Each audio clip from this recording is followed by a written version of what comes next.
What happens at laser tag never stays at laser tag. Laser Unfocused Tag Talk. Laser Unfocused Tag Talk. I feel like you could be like in Ghostbusters or something. Oh my God, you have got some stories. Let's talk about laser tag. Who knew you were a laser tag legend? Time to get laser unfocused. Tag Talk with Tivia. Welcome to Laser Unfocused Tag Talk. Hi, I'm Tivia. Today's podcast is different because I'm not talking at all. Rounding out this series of panels from the Laser Tag Summit, this time I get to just sit back and listen as Shane Zimmerman asks panelists Dave Wallace and Pat Hart to discuss where laser tag is trending and break it down by the numbers. So good morning, everybody. Appreciate you guys coming out. I think most of us know each other that are in the room. So I'm not sure, ma'am. I don't think I know you. I'm Shane, and you are Isis. Nice to meet you. And then I think I've met you guys, but yeah. Long time ago. Phil and Connor from Kinglands out in Oregon. Cool. All right. So yeah, just obviously with a small group, I think we're gonna keep it pretty informal. We're gonna kind of go through the state of the industry. Both Dave Wallace from Turfway, Pat Hart with Trifecta. These guys are probably, between the two of them, involved in 50, 60, 80% of the new builds coming out. So they have their fingers on the pulse of the industry. I don't think anybody in here would be surprised if we say that the laser tag industry has kind of changed its positioning over the last 3 or 4 years. So a lot of what we're looking to kind of run through today is what those changes look like, what's successful for laser tag, as well as some of the changes and things that used to be successful that aren't anymore. So I'll give you guys a chance if you want to introduce yourselves. Say things. Yeah, I'm Pat with Trifecta Management Group. Been doing this since 1996. Started off with Sega, opened up some 20 of the GameWorks locations, and then moved over to Trifecta. And I'm Dave Wallace, president of Turfway Entertainment. Been in the industry 31 years, been doing consulting for 16 now. Do everything from kids' places to top golf type concepts and everything in between. We just opened our 104th brand. With quite a few coming down the pipeline. Cool. Thanks, guys. So through this, if you guys have questions, if anything pops up that you want to dig a little bit deeper into, feel free just to interrupt. We're not going to do, the typical, wait till the end to do Q&A. With a group this size, I think we could probably provide more value, just answering questions as they come up for you guys. So with that said, we'll kind of jump into what kind of entertainment facilities do you guys see laser tag working well in these days? And obviously the industry shifted more to multi-entertainment, multi-attraction entertainment. What types of facilities does it do well? And then what specific things do you guys look for when you're deciding whether or not laser tag would be a good fit for it? Yeah, so when you start looking at laser tag, you really got to understand who your targeted demographic is going to be. Laser tag generally is 8 to 14 years old, and because it's behind the wall, it can actually be a relevant attraction for much older people. And why I say that is when we look at entertainment, I look at 4 groups that play: 0 to 9, preteens, teens, and adults. And the first 3 don't play very well in the sandbox together. And what I mean by that is that there's a 16-year-old that's driving, they're not going to hang out with a 12-year-old. And that 12-year-old's not going to hang out with a 6 or 7-year-old, because they all mature at different ages. So when I look at the demographics, the first question is, who do you want to be in the market? And laser tag is a tried and true. It's been around forever. It's going to stay around. There's been some growth in some other nodes of entertainment, but laser tag's not going anywhere. It's something that we put quite a few locations, and I can think of there's 5 that we're putting in within the next year and a half that'll have laser tag. I would tell you though, you really have to be focused on multi-node entertainment, at least 3 attractions, and a good F&B program in your building to be successful for the long term in the industry, because that adaptation isn't going away. A single focus is going away pretty quick. Yeah, we just to tag on to that, both of us do a lot of feasibility studies. Today's first point, understanding your demographic is extremely important. If you're opening a location that skews older, we have a bunch of places like that. Laser tag is probably not the way to go. Yeah, and I think that one of the things that has really changed is, go back 10 years ago, there was a big push that laser tag could really appeal towards that adult entertainment. And the reality is, you might pick up, some piece of adult entertainment, but if you're doing traditional laser tag, as most of us know it, that adult entertainment portion just becomes such a minor aspect of it that it's not, overly successful. So, Suzanne. This is a legit question, because I think the trend over here who's in Belfast, so he's in college town, so when you're thinking adults, are you thinking college age? Are we segmenting adults out from working professionals versus that college age? And does that make a difference in where you're putting it? Because if I'm college town, is that adults changing? Yeah, that's a very good point. So I could build a 35,000 square foot entertainment center and put it in 3 different, the exact same one, 3 different parts of the same city and get 3 different results. So, for instance, if I put it in a college town, it would be more bar-centric. If I put it downtown, it would be more corporate-driven. If I put it in suburbia, it would be more family-driven. So when you start looking at the demographics, if you're going after the teens, just the teens, which I consider 10 to 14, then I would tell you, you want to get an attraction that reaches either younger or older, because that 10 to 14 is a very destructive age. And what I mean by that is they don't have a lot of money and they like to show off. So they like to destroy your stuff to show off. So you got to be very cognizant of that. Same thing if I build a soft play structure in the middle of my facility and I have a bar, it doesn't matter. You're going to lose out on corporate events. You're not going to have a bunch of doctors and lawyers drinking old fashions and martinis, staring at a bunch of kids climbing on a soft play structure. And if you do, you got problems. So be very, very careful of that as well. We would still drink old fashions. We probably we would. And so Suzanne, I think that there's business that can probably be earned for corporates. There's business that can be earned through college. But I think all of those take a very dedicated marketing campaign to be able to be successful at it. What's nice about those demographics is you'll get them in off-peak times. So you'll get them, on a Tuesday at 10 o'clock, when you're typically closed. But, the natural market is going to be, that 6 to 14 is where we really shoot as that birthday party market, is where the stores that are doing the highest numbers are really capturing that market, and then the rest is just ancillary. So what demographics, I guess, and we'll take it, because it's kind of a holistic look, at the business now, not just laser tag specific, but what kind of demographics as far as population, as far as household income, things like that are you guys looking for when you look at these projects, assuming they're all going to be big box multi-entertainment now?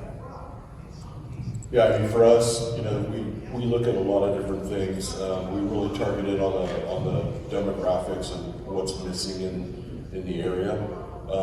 There's a lot of factors that go into determining, who your guest is going to be. And you got to look at the median household income. You've got to, anybody that makes $25,000 or less, you got to basically toss them aside because they just don't have the, discretionary income to be able to, come to a place like that. And then you base that off of what a total population is basically in, either a 5, 10, 15 mile radius. And then, that gives you a lot of information. And you take that, at least the way that we look at it, and then you say, okay, who's my core user? And how many times a year are they going to come? Who's my moderate user? And how many times are they going to come? And then who's your non-core? And if you're in a good market with not a lot of competition, frequency is going to go up. So, and that's how you kind of guesstimate your total traffic, and also determines on, what kind of entertainment you should be providing. Okay. Yeah, I mean, I think it's a good point. We look at a 20-minute drive time because if I'm in Sandy Springs and Atlanta, 20 minutes is 5 miles. So it doesn't it's very congested in that area. And then we look at anything over, if you're under $50,000 a year, if your mortgage rate's 35% of your wages, and then we can run ESRI reports, and this will tell us pretty easily. We throw out under $50,000 a year, 15% doesn't really show up to an entertainment center, not interested, too much time, not enough time. So we can almost eliminate on the your core audience. It's anywhere from 35 to 50% of your population of that targeted demo that just aren't going to come to your facility. And then if you don't have a good F&B program, I have a benchmark survey says that people will come 2.9 times a year. But if we build an entertainment with a good F&B program and really focus on the social hub of the market, we can get 7 to 10 times a year. Yeah, and I think both of us would agree that if you don't have a good quality food and beverage program, it's probably not worth doing. How does that food and beverage program tie into your general entertainment, as far as marketing, packaging, downtime, length of stay, it's probably now, again, one of the biggest shifts over the last 10 years has been this introduction of food and beverage. How does that impact when you look at a project, you look at everything from the marketing strategy all the way through layouts? Yeah, I mean, we look at it all. The consumer is going to tell you how they want to use your facility, right? So we have a place up in Oakland, California, that's got games and bowling and VR and a huge beer garden, and 75% of the revenue is food and beverage, which is good and bad because one, we didn't build it to have that. So I had to completely redo the entire kitchen just to be able to handle the output. But margins are low on food and beverage. They're high on games, they're high on bowling, and they're high in bar, And laser tag. And laser tag. So yeah, I mean, there's a lot that goes into it. Yeah, I mean, most of our properties we manage quite a few, it's about 66 to 67% F&B. Yeah.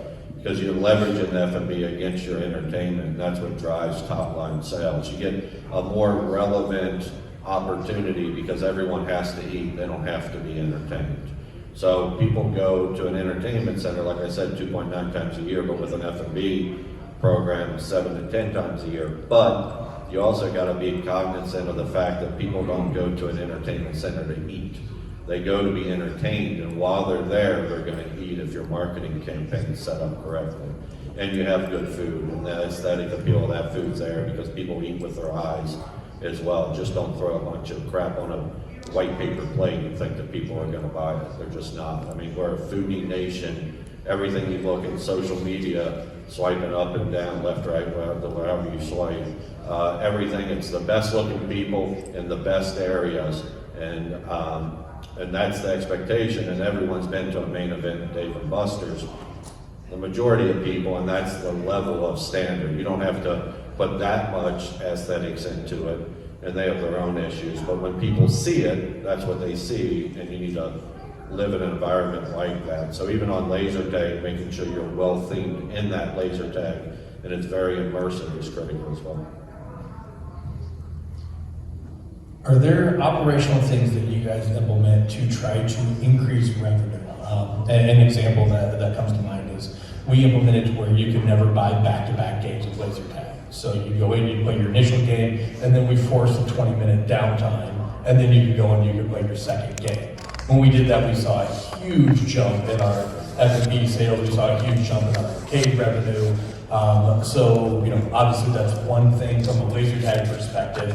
Are there other items, that, from bowling or, I've heard bowling shrinking the number of lanes to try to force a bit of a weight, things like that. Do you guys have any of those tips, not laser tag or otherwise? Yeah, I mean, for us, there's a lot of things to go into. You got to look at your peak periods, your non-peak periods. Do you have adjusted pricing for your non-peak periods, which is basically what, Monday through Thursday. So that you can charge less for laser tag specifically on the non-peak periods and then more on the peak periods, because you do 75% of your revenue Friday, Saturday, and Sunday. So that's an important. I completely agree with you about no more than one game at a time. Yeah. And the other thing that we've done, and I see a lot of people do that now, is we've hooked up all of our laser tag arenas to the card system. Mm-hmm. So this sounds bad, but the consumer has no idea what credits versus dollars. Yeah. They can't. I mean, if you took the time, you could do the math and figure it out. But to them, it's like a credit card. There's no. I'm just going to swipe until it's gone, and then until we know, and then I'll go ask for more money. Yeah. So, and we have a few projects that we're working on with indoor karting locations, and they're looking to diversify what they got going on. I know you guys are working on that project in Reno, but I've got 3 or 4 that we're doing now that we've added laser tag to, and we've added duck pin bowling and video games and upgraded the food and beverage. Because the main thing is the karting, but it's that dwell time, right? What do they do? While they're waiting on a race. Yeah. And so where do you guys see laser tag being positioned in those? Is it, places like karting that are going to have long waits or bowling that are going to have waits? Position-wise, we put the laser tag in the arcade or close to the arcade as we can. I think that you're exactly right. Like, we're going to need to speed. We have duck pin, gamified mini golf, arcade, go-karts, and it's been around for 7 years as a go-kart only place. But the diversification of opportunity with the F&B program, we're going to take it from 2.2 million to 7.2 million just by expanding the audience and growing the opportunity. People will stay at your entertainment center 2.5 or 2.5 hours if it's set up right. That's kind of the threshold, but you have to have enough opportunity for them to stay around. Yeah, another thing that we really try to pay attention to is the conversion rate. And it's like, okay, if people are coming in to go karting, as an example, if you can get them to play games and eat food and do all of the attractions and experiences you have, that's a win. So looking at the concepts then, what do you think plays well together? So, going back to the facilities that laser tag does well, trampolines, obviously laser tag was a nice addition to Trink's place, and we do a lot of trampoline parks, but karting, seems to do well. So is there, what anchor, because laser tag is typically not an anchor attraction anymore. Yeah, I think you're right. Karting, bowling, arcade are probably the 3 that would pair very well with them. Duck pin can do okay, but you got to have a bar because duck pin is very bar centric. Duck pin averages about $50,000 a lane in revenue with F&B, where full length bowling averages $175,000 a lane. So really making sure that the right mix and the right location, because I used to run a concept called Jillian's, and I had one that was 85,000 square feet. We had 4 nightclubs, 12 lanes of bowling, 220 arcade games. We had a billiards club, 2 restaurants, and live entertainment venue, all under one roof. And I always told people, I said, we can have Boy Scouts during the day and Chippendales at night. Because we're that big, but it's all how you market it and how you target it Because the last thing mom wants to see, who's the buyer of the family, is Chippendales on Facebook at your place. So you got to be very cognizant of marketing to drive revenue as well. And I think vice versa, you mentioned earlier, having the soft play sitting, in front of the bar, right? You're not going to attract that. We've had that. I've had to close down a place in Chicago because they put a soft play right when you walked in and a bar behind it. And I'm like, that's just a horrible idea.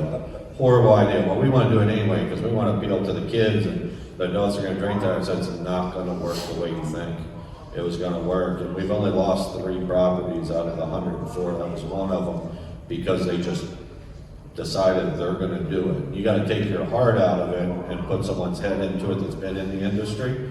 Whatever consultant you're going to use, there's quite a few of us, but making sure that it makes sense because I get all the time people call me up and say, well, I want to build an entertainment center. First question is why? And they go, because there's nothing to do here in the market. And I said, there could be a big reason there's nothing to do there in the market. You really got to analyze the market to understand if it's a viable opportunity for 3 things: highest revenue, profitability, and long-term sustainability. And that's the critical factor. So, bringing it back around into the laser tag, you guys, we're going through a scenario, you guys have found, a park, laser tag has the right demographics for it. What are some specific things now as far as square footages that you guys are allocating for it? Do you do recommend second levels anymore? Themed, not themed? What specific things are you looking at to drive revenue for that? Yeah, I think the arenas are getting smaller. You don't need that 5,000-6,000 square foot with a mezzanine and all the other stuff. The ones that we've been building lately are between 3,000 and 4,000 square feet with a briefing and a vesting room.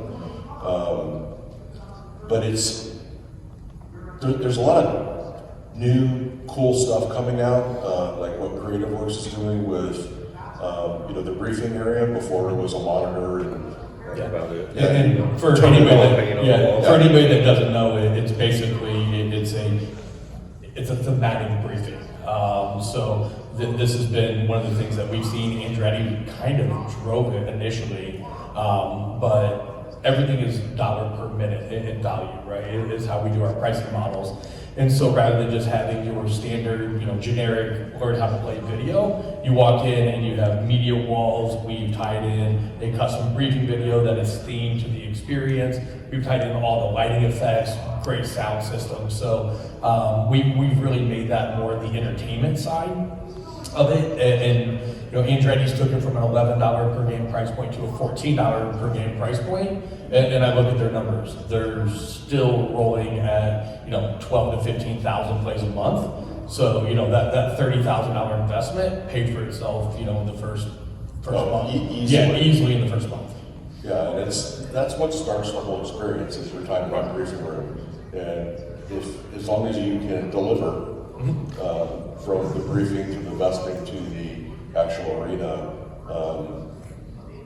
There's no reason why it wouldn't work. Yeah, and I think making sure, so we typically do an 8-minute game, which is a 15-minute experience. Get in, get briefed, play the game, divest, and get out. But it's always good to have a briefing and vesting separate so I can turn 4 times an hour. If I just do one briefing room and vesting room combined, I can only turn it 3 times an hour because you have to come back through that same door. On the mezzanine, it's odd because I got a call yesterday, a guy that builds mezzanines, which was odd, just out of voicemail. But in laser tag, you can only put 1/3 of your laser tag arena up. It's called a play structure. Otherwise, it's going to have to be classified as a mezzanine. You're going to put an elevator in most places. I dealt with Kids World in Thousand Oaks, California, and it took us 9 months for them to figure out it wasn't a mezzanine. It was also California. It was also California. Got that. I'm doing a project in downtown San Diego, side tangent here, and I was talking to the guy, we're putting an LOI together. And I said, so we want our lease to start after we get the permitting. I said, I'm thinking 6 months. He goes, no, it's going to be at least 9 just to get a permit once you get the construction docs on. So, a little tangent there.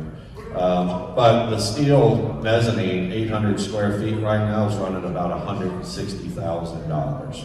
Very, very expensive. So we're taking we usually do 2,500 square feet, which is 24 vests. I like to do 30 vests because I can fit them in there, cram them in there. But now we're doing 3,500 square feet. We're putting ramps in there.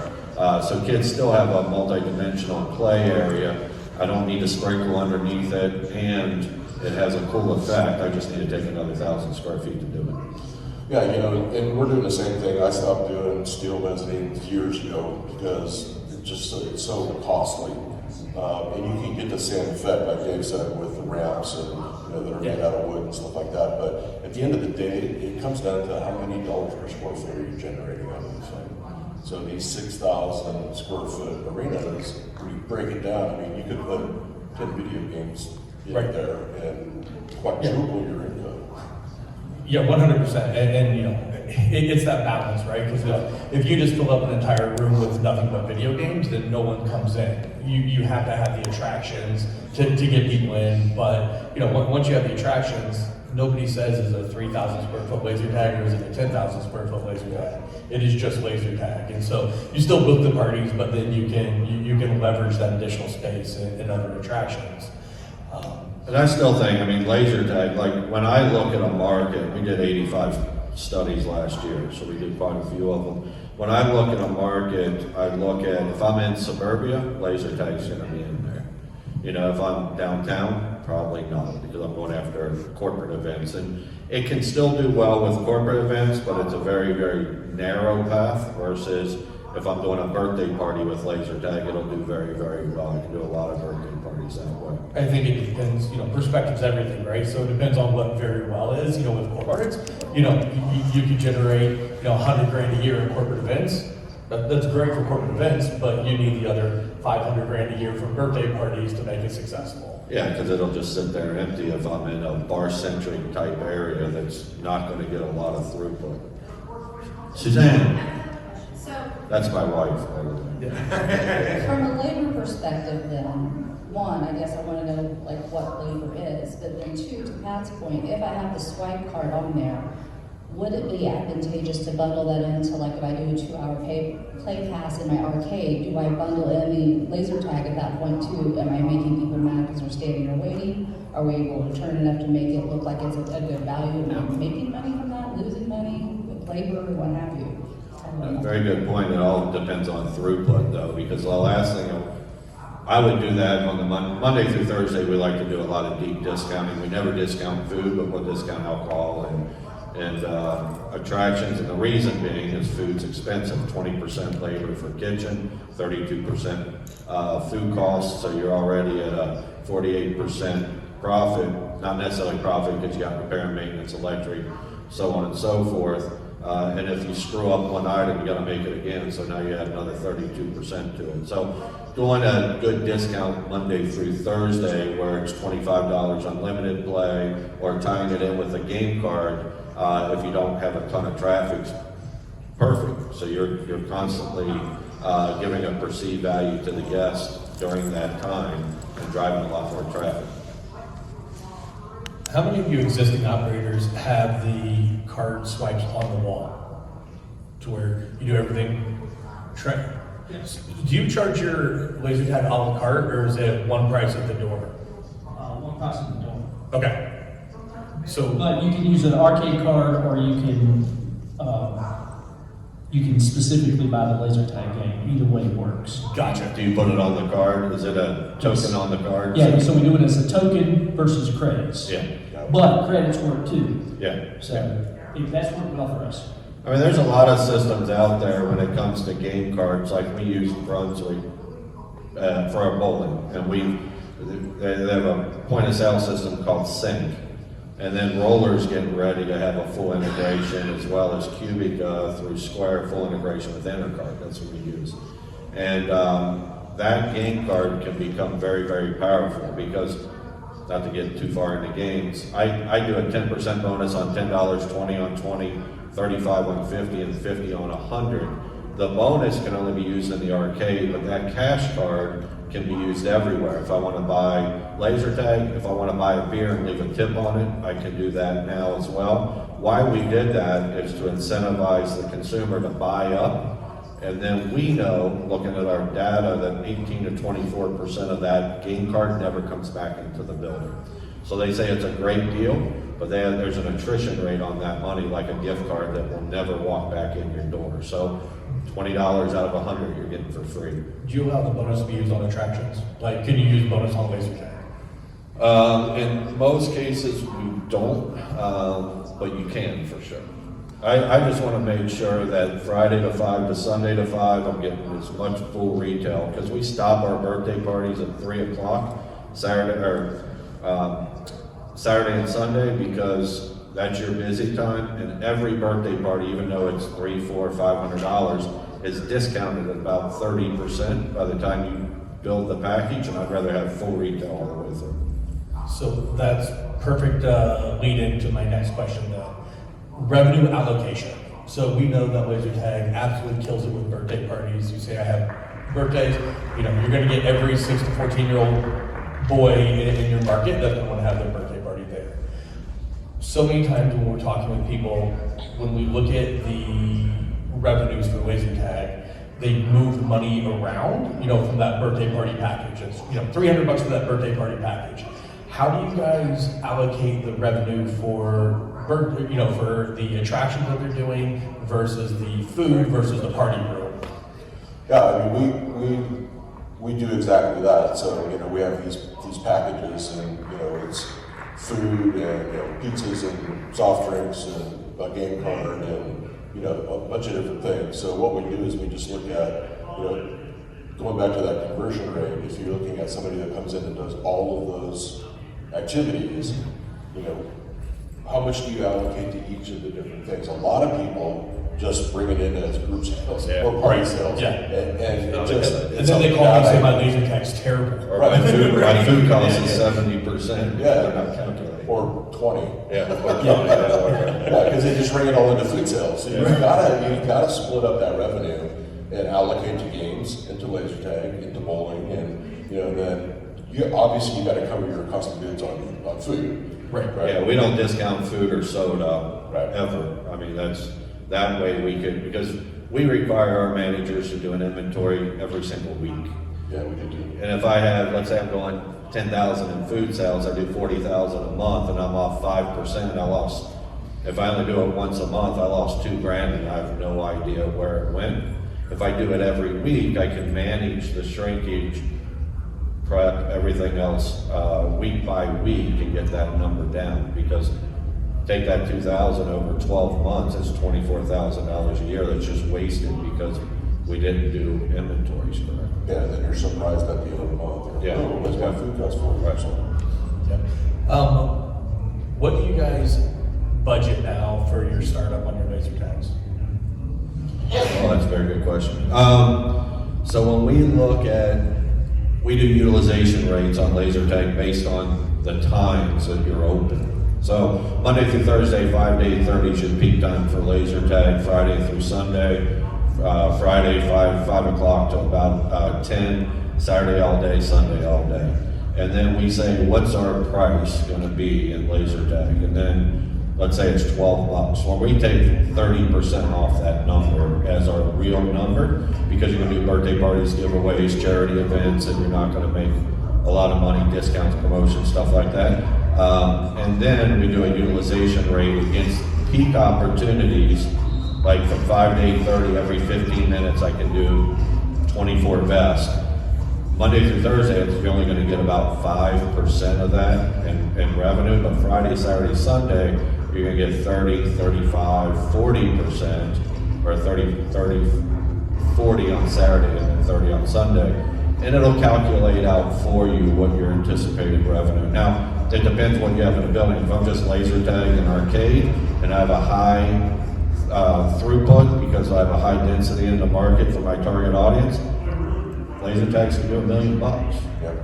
But conversely, if you're multi-node, 5 different, and you're in, suburbia, and you're averaging 5 million in sales, you might only do 250, but it's still good numbers conversely because your labor's so low and you don't have a lot of repair and maintenance, so you can make money off that as well. Yeah, I think when we did a deep dive with numbers, Jordan and I, we pulled game reports from 150 locations and compiled them. And what we found is the average locations are still doing that 5,000 to 7,000 plays a month range. There are some that are just crazy outliers. I'll go back to the intro. These locations are 10 to 15,000 plays a month. There's some other big multi-unit brands out there that are doing those similar ones. But we've also seen some changes in the model. So if you have trampolines, a lot of people are running 5-minute games on trampolines just to turn and burn them. Get as many in as they can. And we're seeing those at 10,000 plays a month, but realistically, it's half capacity because they decreased that game time. So I think what we're seeing is still in that 5,000 to 7,000 play a month range for average to high performance. And that's a really good point. So I was going to do a project in Irving, Texas that had laser tag in it, and you won't like me for this. But when I looked at the market, there was a pin stacks in the market. And so we went in there to do our due diligence, we do a competitive analysis in the market, and pin stacks, I could buy a game card and use my bonus at any point in that game room that netted my laser tag down to $3 a play.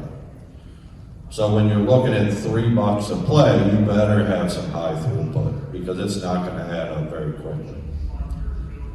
And what do you guys have that startup cost? So, what do you guys have the cost to build a laser tag in your performance right now? Yeah, it depends. It depends on how big it's going to be and how extravagant you want to get with the theming. And how many birthday guns you have. Exactly. All of the birthday guns. So, we've, like the project that we're working on in North Carolina, if you're going to do laser tag, do laser tag. Don't half-ass it. It's not worth it. You could spend, what, 200 grand all in, but you're going to get 200 grand product. Exactly. I mean, theming's running a well-themed laser tag's about 47 a foot. Yeah. 47 to 55. Yeah. 47 plus shipping and installation. Yeah. So we say the box and everything, you're close to $500,000 if you do it at this point if you do it right. Yeah. What do you guys see as far as the general build-out costs? The theming. I always say put a $50 square foot number for theming for planning equipment, 100 grand. For equipment. Those numbers haven't changed a lot, but the general build-out, walls, floors, mechanicals, that's a number I get all the time, and have to give that terrible "it depends" answer. Yeah, it depends greatly because to build a ground-up building, they're $250 a foot. Plus improvements on the land, plus acquisition of pre-engineered steel, you're $185 a foot to build out. Depends if it's on that wall, if it's somewhere off that wall, it could be $100 a foot. It really depends. How tall do you have to go?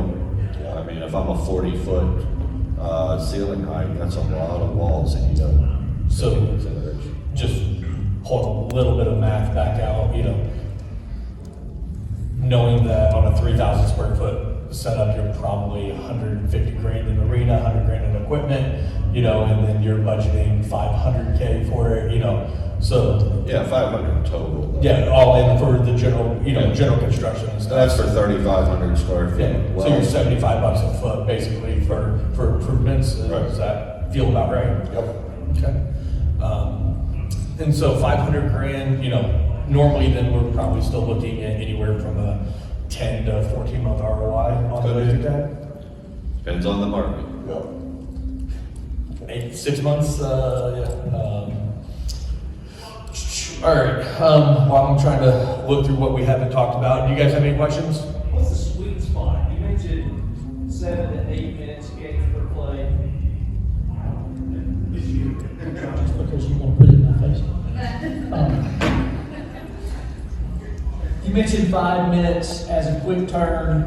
I've heard evidence out there that your attention span starts to leave at about 6 minutes? No, I think 8 minutes been the tried and true. Some people try to do 15 minutes, 30 minutes. I mean, yeah, and 8 minutes, we tell them it's a 15-minute experience. Because if you go to 5 minutes and then you say you want me to pay you $12 for 5 minutes, it doesn't equate very well. But if I say a 15-minute experience for $12, it becomes a little bit more palatable, I guess you would say. Yeah, for me, it depends on the business model. So if you are trampoline anchored and you're one price at the door, I think those 6-minute games are great. Oh yeah, absolutely. Because, laser tag has a value proposition. Mom knows that last week she spent, $25 buying 2 games of laser tag down the street. They come in, you have an upsell of, $6 to unlimited laser tag for your trampoline. The kids get 2 games. They don't know if they played a 6-minute game, 8-minute game, or 10-minute game. Right. They just know they got 2 games. So Trent needs to increase his prices anyway.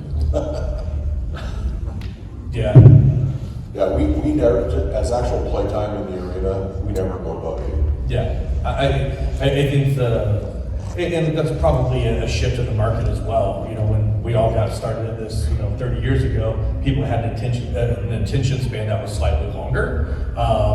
Now, everything's done in 30-second to 1-minute videos. That's the attention span. So shrinking that, I think, feels right now. And that's why when you do birthday parties, it's always good to have a game card. It's part of your birthday package. With laser tag, no ifs, ands, or buts. Just don't do 2 games of laser tag. That way I can rotate. Let's say I have 24 vests. I can do 2. The average parties in America is 12 for kids.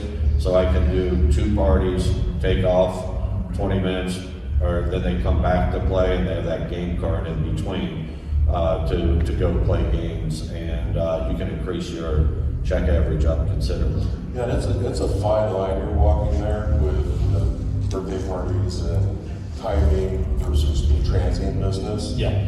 Because these people are going to be pissed off because all these kids get to go first. And, you really got to manage that whole process. That's why I crammed 30 vests in there, so I have that extra 6 vests to push people through, or if a vest goes down for some reason. Right. They never break. They never break.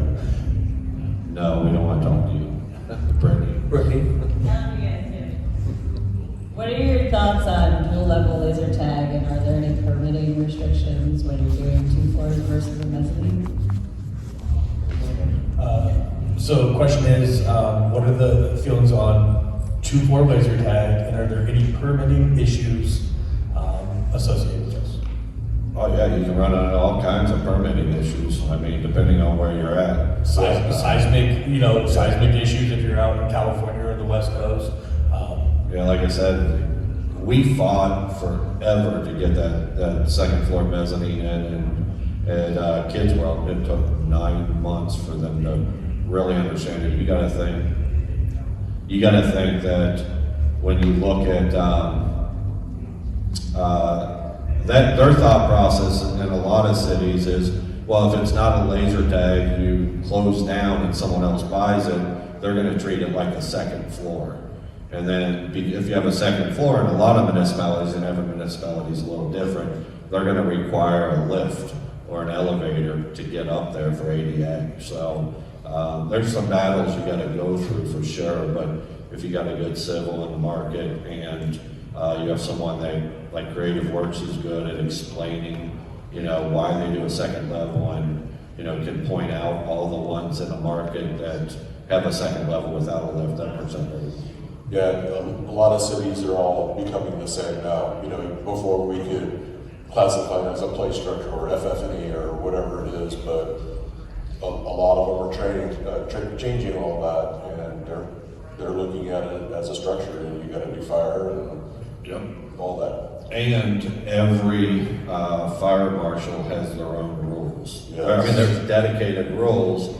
Their interpretation. Yeah, it's their interpretation. Like the Board of Health, we go into some kitchens, and I'm like, there's no way I'd eat here. Yeah. And then, we just got our Board of Health, and we got 98 on it. I'm like, this is so disgusting.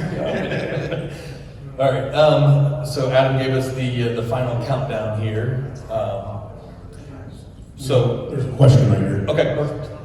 Sorry, real quick. You guys mentioned earlier immersion and theming being very important drivers for laser tag.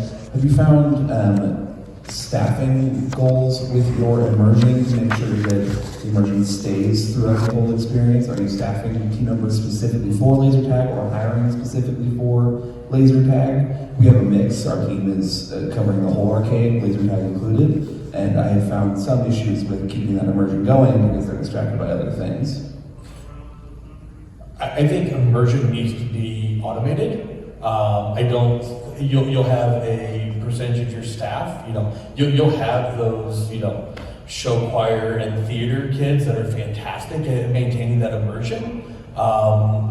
But then you'll have the other 90% of your staff that are terrible at it. Yeah, that are just absolutely terrible at it. And so that's where we've gone to automating all the immersion. You go in, you hit a button, videos play, lights happen, everything just runs for itself.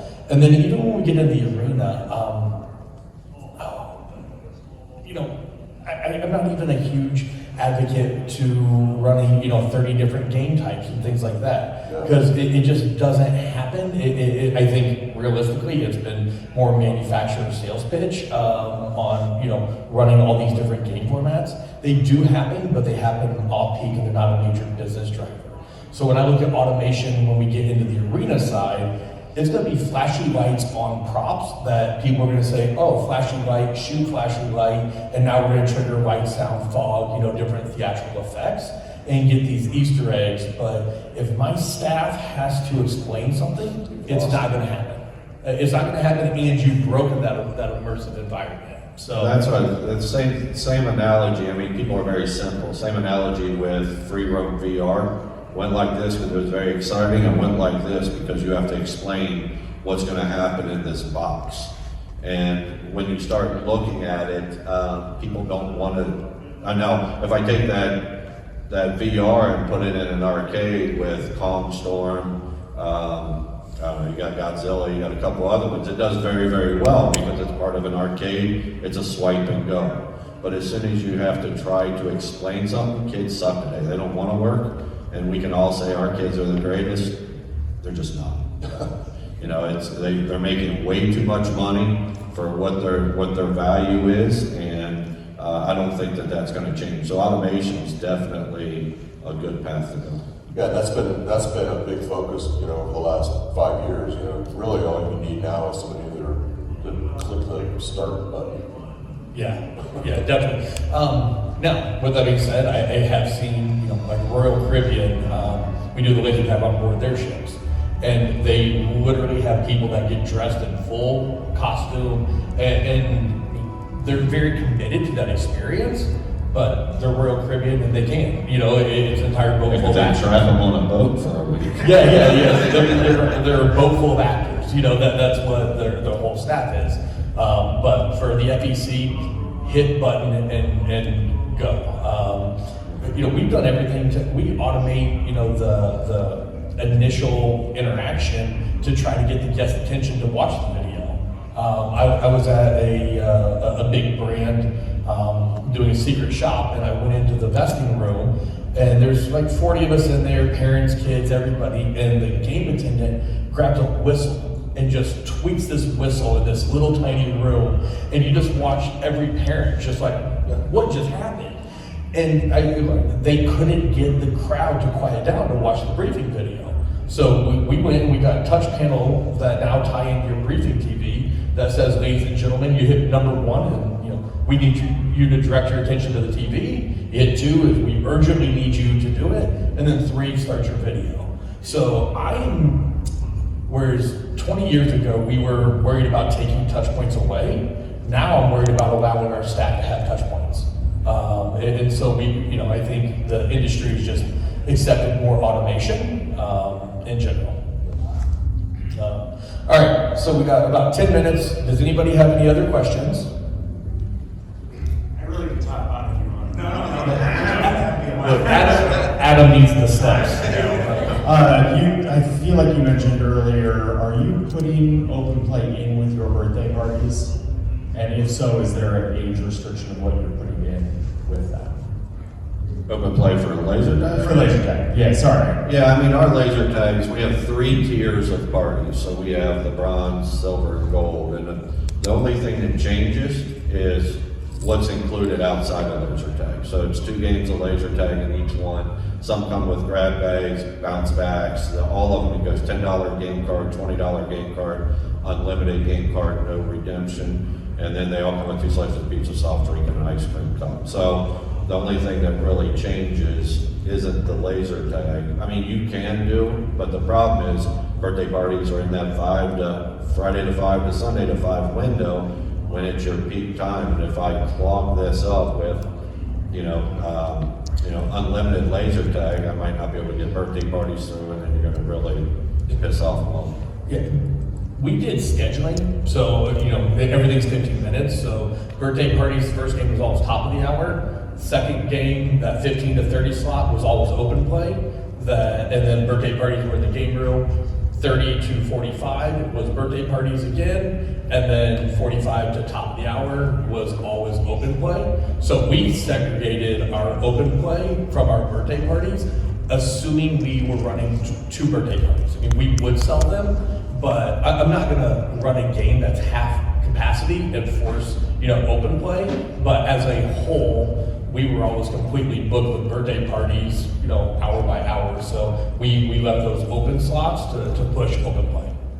Okay, so you're not really including open play then within a birthday party session? Ideally not, but if we were running 1 birthday party of 8 kids, 100% I'm filling that game. I mean, if it's outside that window Monday through Thursday and they want to do an open play birthday party, who cares? Yeah. Your traffic's a lot lower. Yeah, and I also think it really depends on what other activities you have.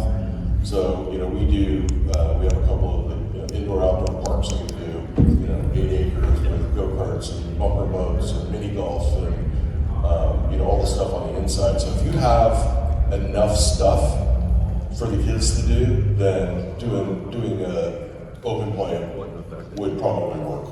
Okay, and then my second question is just, do you guys have any tricks or things that are working to really drive open play business? Because I feel like we're crushing it on the birthdays.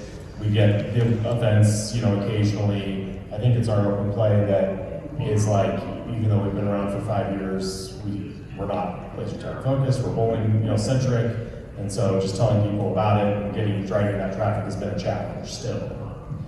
Yeah, I mean, the big thing is, so we have a promotions and marketing person on staff in every property. And when we look at it, 2 to 5% of your revenue should go to marketing. Having that dedicated person to drive that opportunity is critical because, I always tell people, getting off tangent here again, I said, owners own, operators operate, salespeople sell, and marketing people market. So if you're using your operators to do your marketing, you're limiting their ability because there's no skill set there. And if I do $5 million in sales and I dedicate 2% of my revenue to marketing, and I'm paying someone $50,000 a year as a promotion to marketing, I still got $50,000 in budget to spend. So you're allocating that to make sure that someone's working 40 to 50 hours a week in your building solely on targeting the market to the different groups like Parent Magazine and churches, and there's all kinds of issues. And I think where the marketing piece comes in so heavily is anything outside of your birthday parties, we typically need to hit a 15 to 20-year-old demographic. We have to disassociate the player from mom.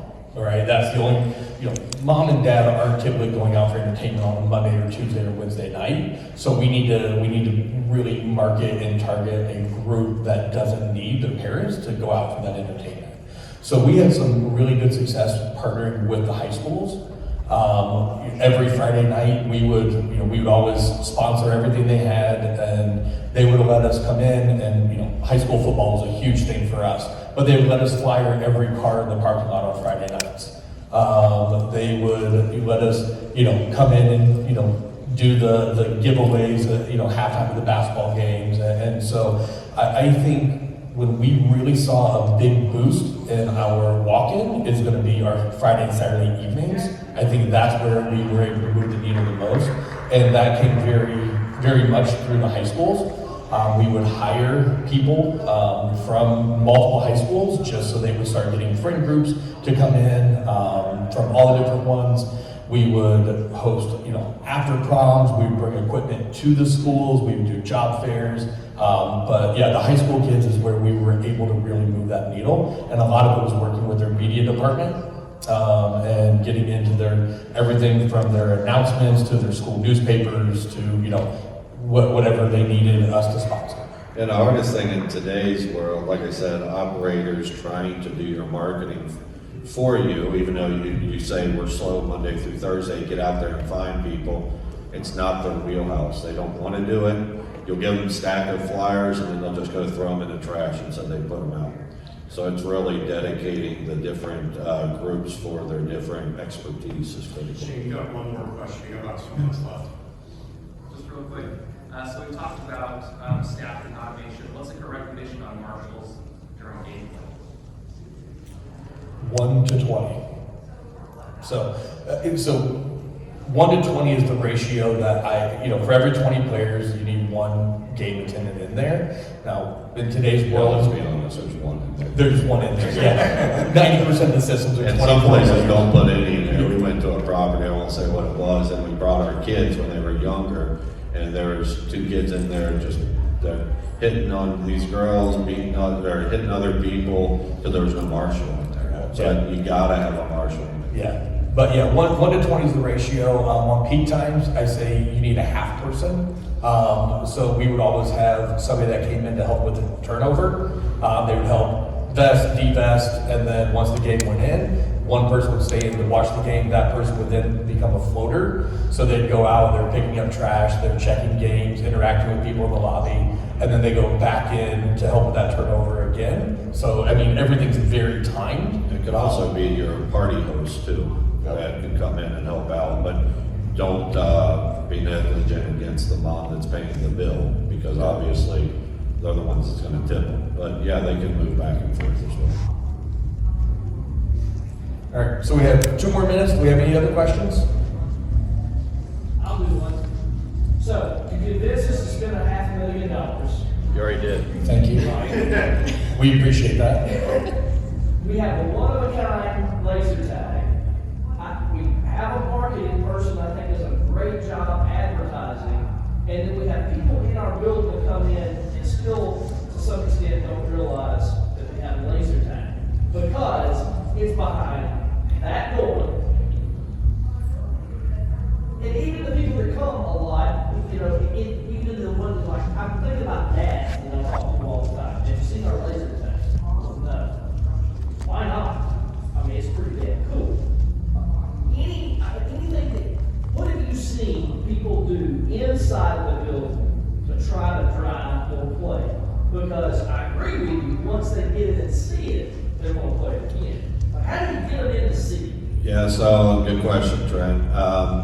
In our buildings, we do 1 out of every 4 TVs, and you don't have a lot of TVs, you need to add more.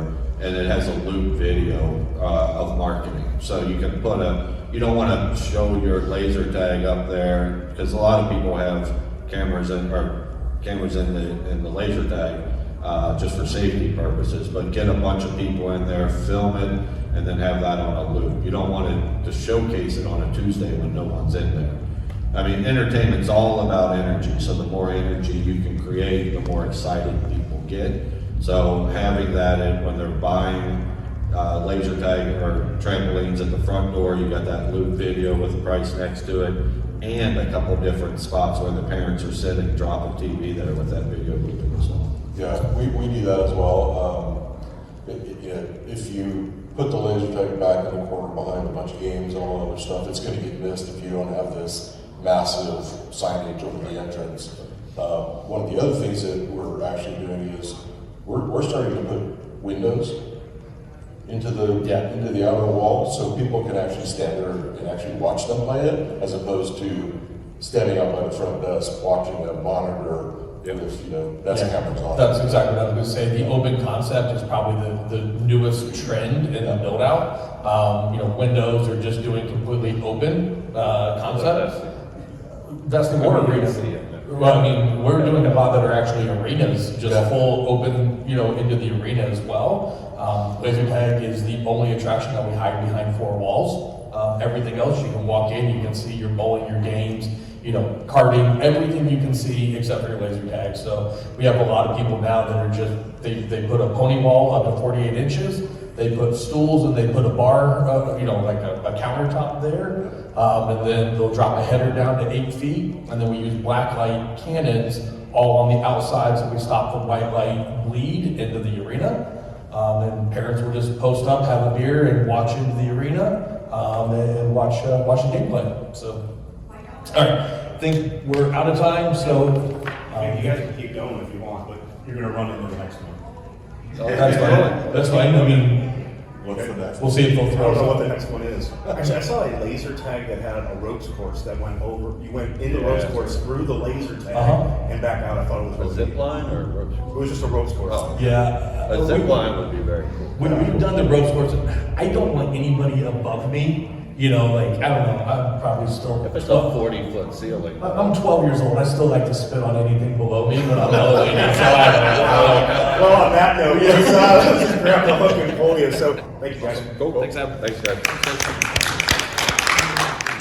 Thanks for checking out this episode of Laser Unfocused Tag Talk. Listen for more episodes on the first and third Friday of each month. Want to be a guest on an upcoming episode?